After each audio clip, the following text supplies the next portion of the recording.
Selanjutnya kita akan berikan kesempatan calon presiden nomor urut 3 untuk bertanya kepada calon presiden nomor urut 1. Dan waktu Bapak 1 menit dimulai dari sekarang. Mas Anies pernah menjadi gubernur ibu kota. Dan hari ini menjadi isu publik, saya barusan dari IKN. Mas Anies, dengan berbagai kondisi yang ada di Jakarta, traffic jam, orang bermigrasi, bagaimana polusi yang terjadi.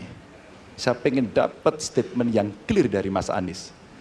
Apa pendapat Mas Anies ketika kemudian Indonesia sentris itu ingin dibangun, mimpi besar anak bangsa sejak presiden sebelumnya ingin dibangun untuk memindahkan ibu kota dari Jakarta ke IKN. Silakan. Baik, waktunya masih ada, Bapak? Cukup. Cukup, baik. Terima kasih. Kemudian kami silakan calon presiden nomor urut 1 untuk memberikan jawaban selama 2 menit, dimulai dari sekarang. Kalau ada masalah jangan ditinggalkan, diselesaikan. Itu filosofi nomor 1. Jadi, ketika di Jakarta menghadapi masalah, maka masalah lingkungan hidup, masalah lalu lintas, kepadatan penduduk, ini harus diselesaikan. Ditinggalkan tidak kemudian membuat otomatis selesai. Justru ini yang harus dibereskan. Kalau kami melihat, begitu kita bicara lalu lintas, kontribusi aparat sipil negara di dalam kemacetan itu hanya 4-7%. Jadi nggak akan mengurangi kemacetan di sini.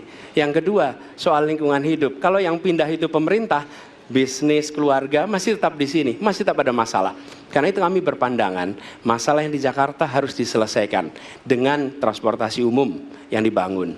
Kemudian yang kedua, menambah taman yang dibangun, transportasi umum berbasis elektrik. Dan itu semua dikerjakan untuk membuat Jakarta menjadi kota yang nyaman, aman, kota yang membuat kita bisa hidup dengan sehat. Itu terkait dengan Jakarta. Jadi, jangan kita meniru pemerintah Belanda. Mereka punya kota tua. Ketika kota tua turun permukaan, mereka pindah ke selatan, bikin di sekitar Monas. Ditinggalkan, masalah tidak diselesaikan. Kita harus menghadapi masalah dengan menyelesaikan. Lalu yang kedua, terkait dengan IKN.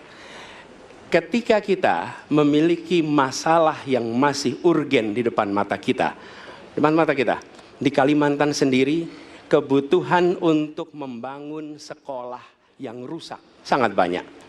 Membangun kereta api atau jalur tol antar kota di Kalimantan itu urgen. Yang merasakan dari uang itu siapa? Rakyat. Sementara yang kita kerjakan hanya membangun tempat untuk aparat sipil negara bekerja, bukan untuk rakyat dan bukan pusat perekonomian. Baik. Ya, waktu Anda habis dan kami persilakan kepada calon presiden nomor urut 3 untuk menanggapi jawaban dari calon presiden nomor urut 1. Waktu Bapak 1 menit, disilakan. Apakah boleh saya simpulkan kalau begitu, Mas Anies dalam posisi yang oposisi terhadap beberapa kebijakan termasuk IKN, menolak IKN dilanjutkan? Terima kasih. Cukup Bapak? Cukup. Baik. Baik, selanjutnya kami berikan kesempatan kepada calon presiden nomor urut 1 untuk menanggapi tanggapan dari calon presiden nomor urut 3, waktunya 1 menit dari sekarang. Inilah salah satu contoh produk hukum yang tidak melewati proses dialog publik yang lengkap. Sehingga dialognya sesudah jadi undang-undang. Dan ketika dialognya sudah undang-undang, siapapun yang kritis dianggap oposisi, siapapun yang pro dianggap pro pemerintah. Kenapa? Karena tidak ada proses pembahasan yang komprehensif yang memberikan ruang kepada publik. Ini negara hukum, bukan negara kekuasaan. Dalam negara hukum, berikan ruang kepada publik untuk membahas sebuah peraturan sebelum dia ditetapkan. Tapi ini nada-nadanya seperti negara kekuasaan, di mana penguasa menentukan hukum. Dan kemudian dari situ kita berdebat pro kon. Kami melihat ada kebutuhan-kebutuhan urgen yang dibangun untuk rakyat. Kalau hari ini kita belum bisa menyiapkan pupuk lengkap, tapi pada saat yang sama kita membangun sebuah istana untuk presiden, di mana rasa keadilan kita? Oke?